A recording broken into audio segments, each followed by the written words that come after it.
I never thought I'd be telling this story. Well, looking back now, I wonder how I missed all the signs. But I guess when you're living in what you think is a perfect marriage, you see what you want to see. My name is Isabella, and until 6 months ago, I thought I had it all figured out. Logan and I lived in my grandmother's old apartment, a spacious place in the city that she left to me in her will. Logan worked as a realtor at Bennett & Associates, always coming home with stories about the crazy housing market and clients who wanted swimming pools in impossible places.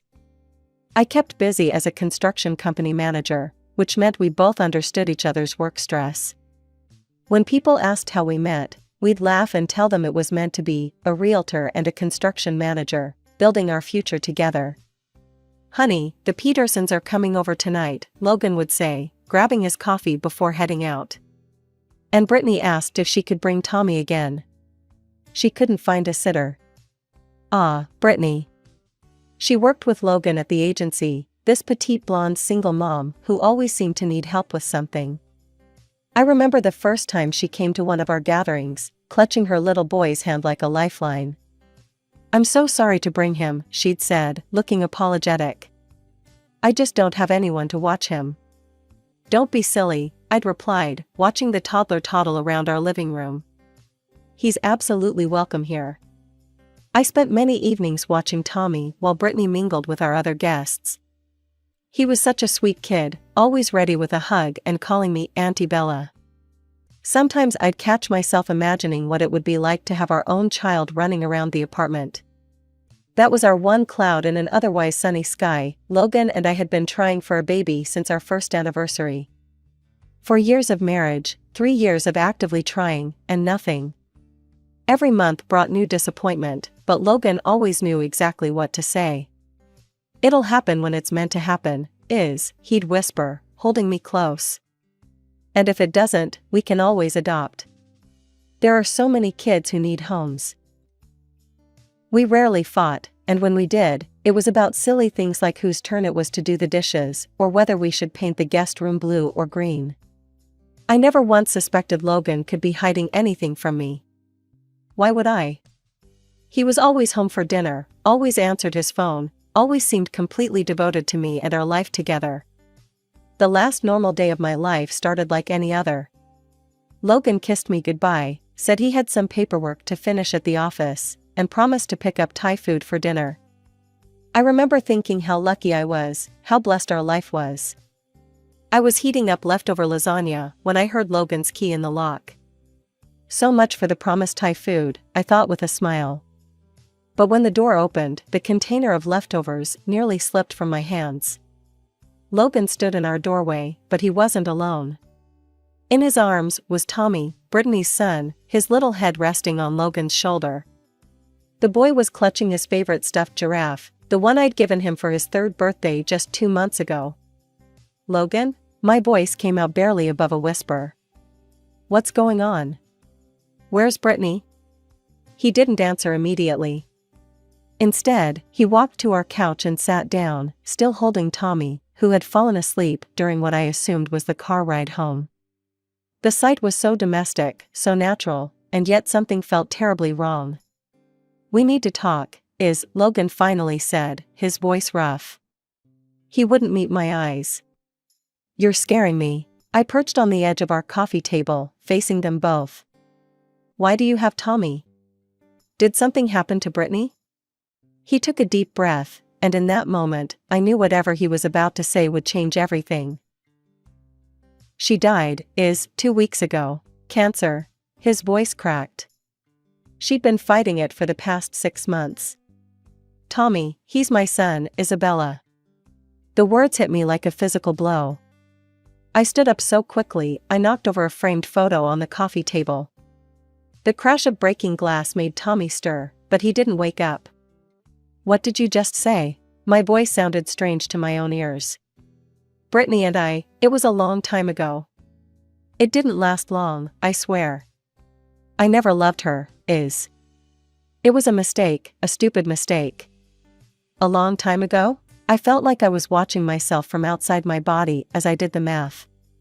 "Tommy just turned 3. We were already married." Logan flinched. I know, and I'm so sorry. But Isabella, you have to understand. Understand what?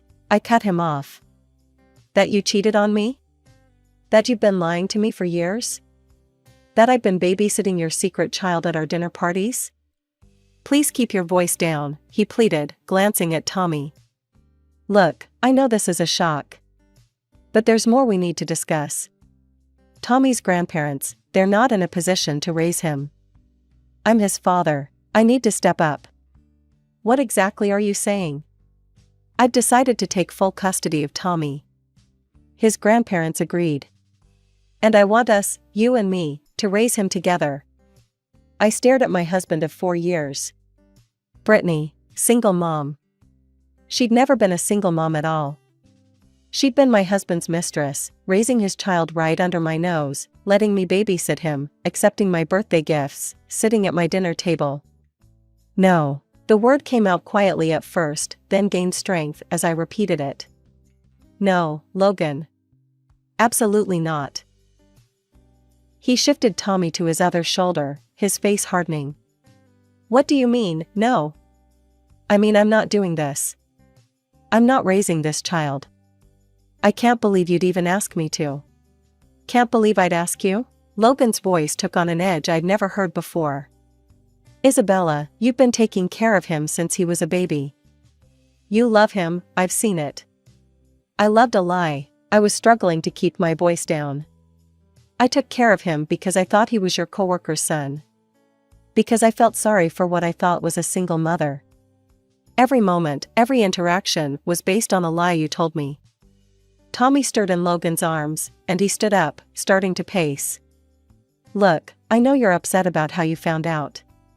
But think about this rationally. We've been trying to have a baby for years with no success. The casual cruelty of his words felt like a slap. Excuse me? Let's be honest, we don't even know if you can have children. He continued pacing, his voice taking on a persuasive tone that made my skin crawl. Remember all those conversations we had about adoption? About how there are children out there who need homes? Don't you dare, I hissed. Don't you dare use that against me. I'm not using anything against you. I'm being practical. We were going to adopt anyway. Here's a child who already knows us, who already loves you. And he's my son, Isabella, my flesh and blood. As opposed to some strange, unfamiliar child from an orphanage? Is that what you're saying? Well, yes. Logan stopped pacing, his frustration evident. Wouldn't this be better? A child we already know? Think about it, this is the perfect solution for our family. I let out a laugh that sounded more like a sob. Our family? Our family was built on lies, Logan. Every moment of the last 4 years has been a lie. That's not true. I love you, Isabella. I've always loved you. Just not enough to be faithful. Not enough to be honest. I stood up straight, something hardening inside me.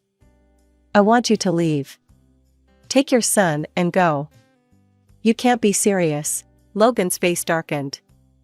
This is my home too. No, it's not. My voice was steady now, cold. This apartment belonged to my grandmother. She left it to me in her will. Or did you forget that convenient little detail while you were making your plans? Isabella, be reasonable. I am being reasonable. I'm giving you time to pack your things before I call a lawyer. I walked to our bedroom, my bedroom now, and pulled out his suitcase from under the bed. You have 2 hours. You're making a huge mistake, he called after me. You're letting anger cloud your judgment. Think about Tommy. I am thinking about Tommy, I replied, wheeling the suitcase into the living room. I'm thinking his father is a liar who cheated on his wife and let her babysit his illegitimate child for 3 years without a shred of remorse. I'm thinking he deserves better than that. The next 2 hours passed in a blur of silent packing and muffled conversations as Logan made phone calls, probably to his mother, I thought bitterly. Tommy woke up confused and crying at one point, and I had to leave the room. I couldn't bear to look at him, knowing now why his eyes seemed so familiar. They were Logan's eyes. Finally, Logan stood at the door, suitcase in one hand, sleeping Tommy in the other. He turned to me one last time. "This isn't over, Isabella." I didn't respond. I just closed and locked the door behind them, then slid down to sit on the floor, my whole body shaking. I was still sitting on the floor when my phone started ringing. Logan's mother's name flashed across the screen. For a moment, I considered not answering, but I knew Linda well enough to know she wouldn't stop calling. "How dare you?" Her voice hit me before I could even say hello. "How dare you throw my son and grandson out on the street like common criminals?" I pressed my fingertips to my temples, feeling a headache building. "Linda. Don't you Linda me. I've never been so disappointed in anyone in my entire life." She was practically screeching now. "What happened to the vows you took? For better or for worse, do those words mean nothing to you? You want to talk about vows?" My voice rose to match hers. "How about forsaking all others? Did Logan forget that part when he was sleeping with his coworker? My son is going through a tragedy." Linda's voice cracked with emotion. "The mother of his child just died, Isabella. Where's your compassion? Where's your humanity?" I let out a bitter laugh. "My humanity? What about Logan's humanity when he watched me babysit his secret child for 3 years? What about his humanity when he let me comfort Brittany about being a single mother when he knew the truth?" "You're being selfish," Linda spat. "All you can think about is yourself. This isn't about you, it's about an innocent child who just lost his mother. No, this is absolutely about me." I stood up, pacing the apartment as I spoke. "Your son cheated on me. He lied to me for years. And you know what's really interesting? If Brittany hadn't died, I bet he would have kept right on lying. Did you know too?" There was a telling pause on the other end of the line. Oh my God, my legs went weak. "You knew this whole time." "Isabella, please." Her voice turned placating. "Try to understand. What good would it have done to tell you? The past is the past. What matters now is that sweet little boy needs a mother." "Stop," I cut her off. "Just stop. You don't get to play the sympathy card now. Not after years of lying to my face. These things happen, Isabella." Linda's voice took on a reasonable tone that made my blood boil. "Men make mistakes. The important thing is that Logan loves you. He chose you. And that little boy needs you. You've always wanted a child. I'm divorcing your son. I've already made up my mind." "Isabella, don't be hasty. Think about what you're doing. Think about Tommy." "Goodbye, Linda." I hung up the phone and blocked her number in one swift motion. Then I slid down the wall again, hugging my knees to my chest as the tears finally came. After blocking Linda's number, I did what any daughter would do in a crisis. I called my parents. My hands were shaking as I dialed, but I knew Mom and Dad would understand. "Hi, sweetie," Mom's voice was warm, and I nearly broke down at the sound of it. "Linda just called us." My heart sank. "Mom, let me explain." "Isabella, darling, you're overreacting." Her tone shifted from warm to lecturing in an instant. "These things happen in marriages. You need to be more understanding." I felt like I'd been punched in the gut. "Overreacting? Mom, Logan cheated on me. And? Men stray sometimes, Isabella. It's not the end of the world." She sighed like I was being particularly dense. "The important thing is he came clean and wants to make it right." "Came clean?" I was practically choking on the words. "He only told me because Brittany died. He had no choice." "Well, maybe this is a blessing in disguise." Mom's voice took on that practical tone she used when she thought she was being helpful. "Let's be honest, sweetheart, you haven't been able to give him children. At least now you have a chance to be a mother." The casual cruelty of her words left me breathless. "Did you really just call me infertile?" "I'm being realistic. You're not getting any younger, and here's a child who needs a mother. You should be grateful for the opportunity." "Grateful?" I couldn't believe what I was hearing. Grateful that my husband cheated on me and hid his illegitimate child for 3 years? Oh, stop being so dramatic. Mom clucked her tongue. Almost every husband cheats at some point. You don't throw away a marriage over it. Think about that poor little boy, he just lost his mother. I can't believe this. I ran a hand through my hair, tugging at the roots in frustration. My own mother is telling me to just accept that my husband cheated on me? I'm telling you to be practical. If you divorce Logan over this, I'll take this apartment away from you. Let Logan and the baby have their. That apartment was left to me by Grandma. I cut her off, my voice ice cold. You have no say in what happens to it. Isabella Marie Thompson, don't you dare take that tone with me. I am your mother. And this is my life, my marriage, my home. I took a deep breath. And my decision. I'm divorcing Logan. If you do this, don't expect any support from us, Mom snapped. Your father and all our relatives are on Logan's side. We raised you better than to abandon a child in need. No, you raised me to have self-respect. Or at least I thought you did. I felt eerily calm now.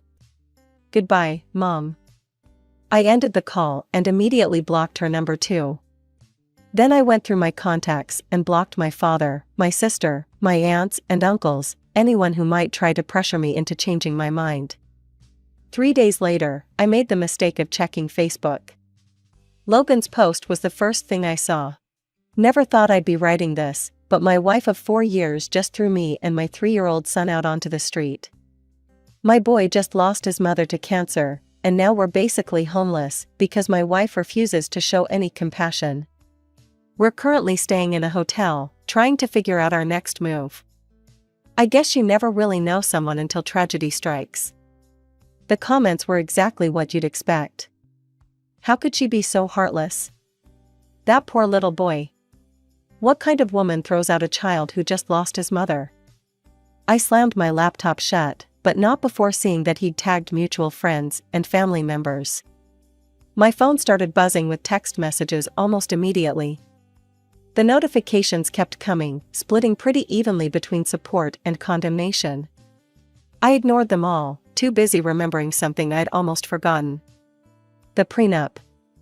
Logan and I had signed it 4 years ago, laughing the whole time. My grandmother had insisted she wouldn't leave me the apartment unless I protected it legally. We'd added all sorts of ridiculous clauses, just for fun, treating it like a game. Except one clause wasn't funny anymore. I dug through my filing cabinet until I found it. There it was, in black and white. In the event of proven infidelity, the cheating spouse agrees to pay damages of $100,000 to the wronged party. We'd joked about it at the time. Better not catch you cheating, I'd teased Logan. As if I'd ever, he'd replied, signing with a flourish. I took photos of the prenup and texted them to Logan, along with screenshots of his Facebook post where he'd admitted Tommy was his son. His response came within minutes, "You can't be serious." "Dead serious," I typed back. "You admitted to the affair publicly. Tommy's birth certificate will prove the timing. The prenup is legally binding." My phone rang almost immediately, Linda again, calling from a different number. "You money-grubbing snake," she shrieked as soon as I answered. "How dare you try to extort my son? He's a single father now."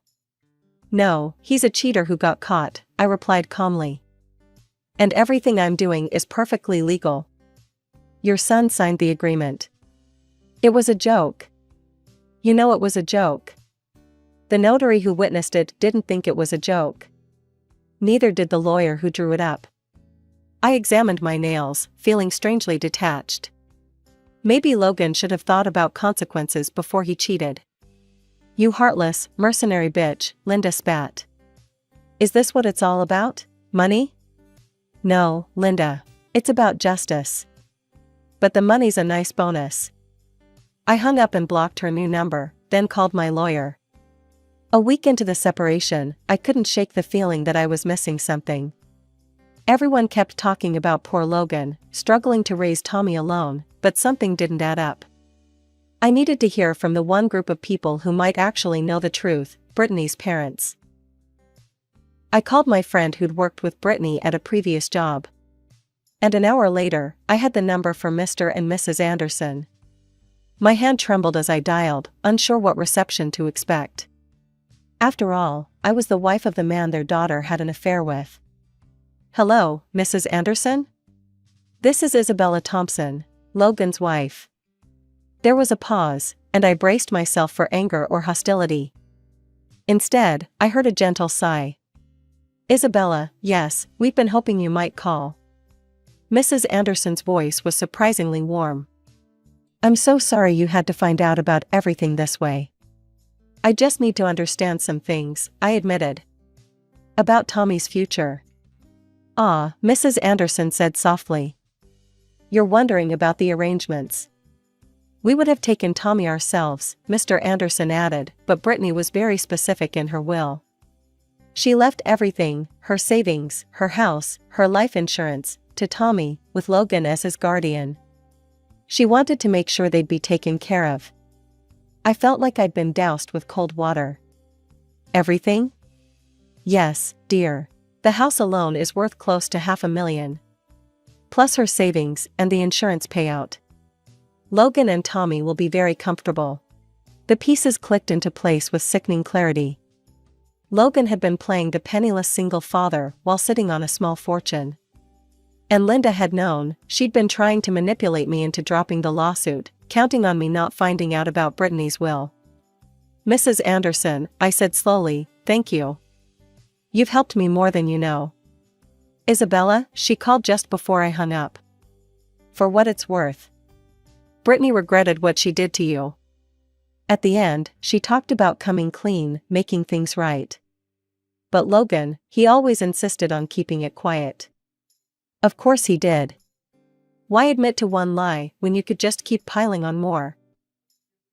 I ended the call and sat in my quiet apartment, feeling more certain than ever about my decision to divorce Logan. He hadn't changed at all. He was still the same calculating liar he'd always been, using Tommy to manipulate everyone's sympathies while hiding Brittany's inheritance.